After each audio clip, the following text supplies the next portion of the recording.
বিশ্বের অনেক দেশেই বিদেশির প্রতি সম্মান দেখানো হয়, কিন্তু যে পরিমাণ ভালোবাসা, অ্যাটেনশন আর ভ্যালু একজন ভিনদেশী বাংলাদেশে এসে পায়, সত্যি বলতে তার উদাহরণ খুবই কম আছে পৃথিবীতে। এটা শুধু কথায় নয়, এর বাস্তব প্রমাণ হলো বারবার পেয়েছি।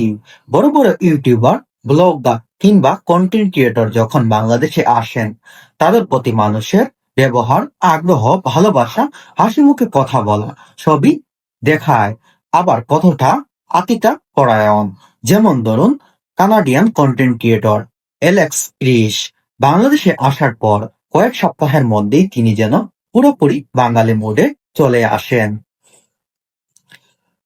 তার ফেসবুক পেজে ঢুকলে মনে হয় আপনি যেন একজন বাংলাদেশের কন্টেন্ট ক্রিয়েটরের পেজে ঢুকেছেন।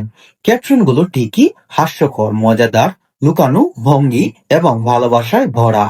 তার বাংলা বলা ভিডিও মানুষকে এমন ভাবে টানে যেন একবার দেখলেই আর হাসি থামাতে পারবেন না।